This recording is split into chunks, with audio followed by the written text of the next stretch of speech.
வணக்கம் ஃப்ரெண்ட்ஸ், இன்றைக்கி வீடியோவில் IFHRMS பில் போடுறதுல கால் வெப் ஐடி எனேபிள் பண்ணுறதுல நிறைய பேர் பிரச்சனைன்னு சொல்லி எனக்கு சொல்லிகிட்டே இருந்தாங்க. ஸோ அது எப்படி சரி பண்ணுறது அப்படிங்கிறதுக்கான ஒரு சின்ன வீடியோ தான்.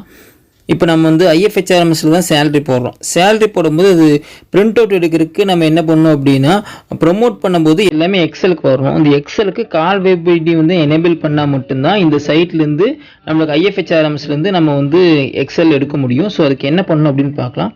ஃபஸ்ட்டு உங்களோட சிஸ்டத்தில் இன்டர்நெட் ஆப்ஷன் அப்படின்னு டைப் பண்ணிங்க. ஸ்டார்ட்டில் போய் இன்டர்நெட் ஆப்ஷன் அப்படின்னு டைப் பண்ணிக்கிங்க. டைப் பண்ணோன்னா உங்களுக்கு இன்டர்நெட் ஆப்ஷன் வரும். அது ஓப்பன் பண்ணிக்கிங்க. ஓப்பன் கொடுத்து ஓப்பன் பண்ணிக்கிங்க.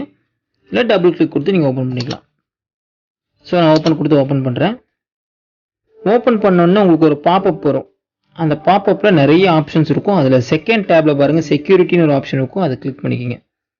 கிளிக் பண்ணி முடித்த உடனே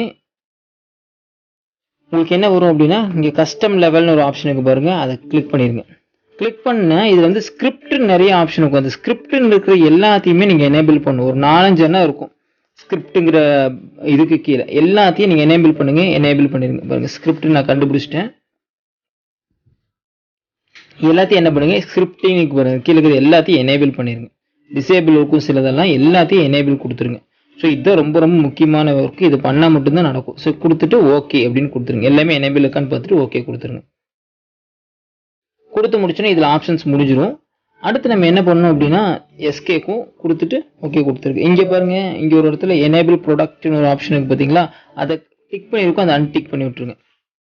ஸோ ரொம்ப முக்கியம், அந்த எனேபிள் ப்ரொடக்ஷன் வந்து அன்டிக் பண்ணி விட்ருங்க. டிக் ஆகிருக்கும், அன்டிக் பண்ணி விட்டு அப்ளை கொடுத்துருங்க. ஸோ இதை ஃபஸ்ட் ஆப்ஷன். அந்த நம்ம கால் வெப் ஐடிக்கு வெப்சைட் சேவலில் என்ன பண்ணுறது கொடுத்துட்டு ஓகே கொடுத்துட்டு அப்ளை கொடுத்துட்டு மறுபடியும் ஓகே கொடுத்துருங்க. முடிஞ்சிருச்சு. அடுத்து நம்ம எங்கே பண்ணோம் அப்படின்னா, எக்ஸலில் பண்ணோம். எக்ஸலில் பண்ணுற சேஞ்சஸ் தான் ரொம்ப ரொம்ப முக்கியம். அப்போ தான் நம்ம வந்து எக்ஸலில் ஓப்பன் பண்ணி பண்ண முடியும். ஸோ உங்கள் MS ஆஃபீஸ்லேருந்து எக்ஸல் ஓப்பன் பண்ணிங்க. இது 7க்கு அப்புறம் இருக்கிற வெர்ஷனில் தான் நல்லா ஒர்க் ஆகும். 10 to 13 வந்து ரொம்ப நல்லாவே ஒர்க் ஆகும். நான் 16ல் உங்களுக்கு செஞ்சு காட்டுறேன். எக்ஸல் 16 ஓப்பன் பண்ணிட்டேன். ஓப்பன் பண்ண உடனே என்ன இருக்கும் அப்படின்னா, ஃபைல் ஓப்பன் ஆகணும்னு மேலே ஃபைலில் ஆப்ஷன் அப்படிங்கிற ஒரு இடத்துக்கு போகணும். அங்கே தான் போய் நம்ம எல்லா ஒர்க்கும் பண்ண போகிறோம். ஸோ நான் பிளாங்க் டாக்குமெண்ட் ஒன்று ஓப்பன் பண்ணிக்கிறேன்.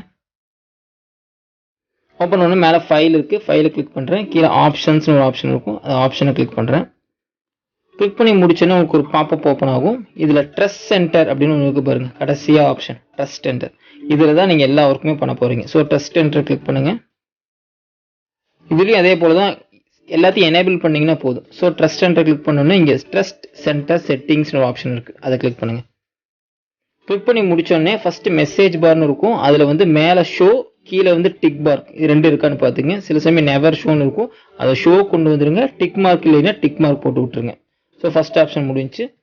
செகண்ட் ஆப்ஷன் இந்த மெசேஜ் பாரில் முடிச்சிட்டோமா. அடுத்து என்ன பண்ணணும் அப்படின்னு பார்த்தீங்கன்னா, ஷோ டிக் ஆகிருக்கா பார்த்துங்க. மேக்ரோ செட்டிங்ஸ் அப்படின்னு ஒரு ஆப்ஷன் இருக்கும். அதை கிளிக் பண்ணுங்கள்.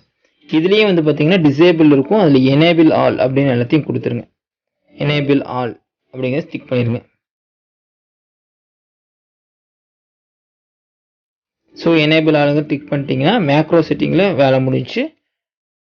அடுத்து நம்ம என்ன பண்ண போகிறோம் அப்படின்னு பார்த்தீங்கன்னா,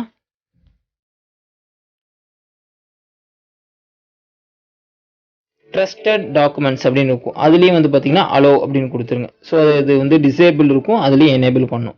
அலோ கொடுத்துருங்க. ஸோ இந்த ஒவ்வொரு ஸ்டெப்பும் கரெக்டாக பண்ணுங்கள். நெக்ஸ்ட்டு எக்ஸ்டர்னல் கண்டென்ட் அப்படின்னு ஒரு ஆப்ஷன் இருக்குது பாருங்கள், அந்த ஆப்ஷனை கிளிக் பண்ணுங்கள்.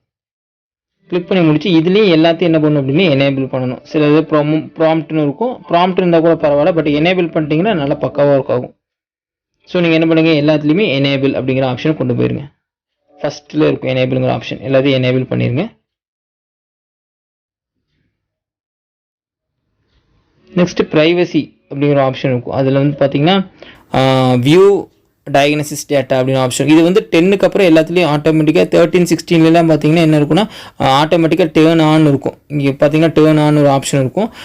எல்லாமே டிக்காக தான் இருக்கும். இதே நீங்கள் 7, 10 அப்படின்னா டேர்ன் ஆன் இருக்காது. அப்போ நீங்கள் டிக் பண்ணி வைக்கணும். ஸோ இங்கே பாருங்கள் டேர்ன் ஆன் இருக்குது. எல்லா இடத்துலையும் டேர்ன் ஆன் டிக் இருக்கா. டிக் இருந்துச்சுன்னா பிரச்சனை முடிஞ்சிச்சு. எல்லாமே ஆல்ரெடி 13க்கு அப்புறம் இருக்கிற வெர்ஷனில் எல்லாத்துலேயும் டேர்ன் ஆன் தான் இருக்கும். ஸோ அது நீங்கள் ஒன்றும் பண்ண வேண்டியதில்லை. 7, 10 யூஸ் பண்ணுறீங்க, எக்ஸல் 7, 10 யூஸ் பண்ணிங்கன்னா மட்டும் டேர்ன் ஆன் பண்ணும். ஓகே கொடுத்துருங்க. ஸோ இதில் நம்ம என்ன பண்ணிட்டோம் அப்படின்னா, இந்த ட்ரஸ்ட் சென்டரில் இருக்கிற ஒர்க்ஸ் எல்லாம் மேக்ஸிமம் முடிச்சிட்டோம்.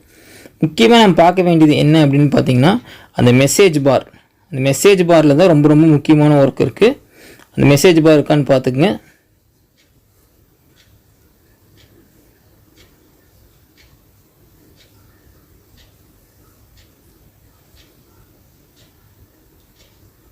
மெசேஜ் பாரில் இந்த ஷோ அந்த டிக் மார்க் இது ரெண்டு மட்டும் கரெக்டாக இருக்கான்னு பார்த்துக்குங்க. இது ரெண்டு மட்டும் கரெக்டாக இருந்துச்சுன்னா போதும், உங்களோட வந்து சக்ஸஸ்ஃபுல் ஆகிடும், பர்ஃபெக்டாக உங்களுக்கு வெப் ஐடியா இருக்கும். சேவ் அப்புறம் ஓகே கொடுத்துருங்க.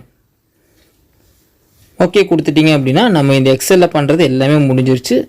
ஆக்டிவ் எக்ஸ் செட்டிங்ஸ் இருக்கு பாருங்கள், அதையும் என்ன பண்ணிடுங்க, எனேபிள் ஆல் அப்படின்னு கொடுத்துருங்க. முக்கியமாக என்னென்னா எல்லாத்துலேயும் எனேபிள் பண்ணிங்கன்னா மட்டும்தான் அது கரெக்ட். கொடுத்துட்டு நீங்கள் என்ன பண்ணுங்க, ஓகே அப்படின்னு கொடுத்துருங்க. ஓகே எகெயின் ஓகே கொடுத்துருங்க. முடிஞ்சு. அவ்வளோதான் ஃப்ரெண்ட்ஸ். இப்போது நீங்கள் பில் போகிறதுல உங்களுக்கு எந்த ஒரு பிரச்சனையுமே இருக்காது. வெப் ஐடி ஃபுல்லாகவே ஆக்டிவ் ஆகிடுச்சு.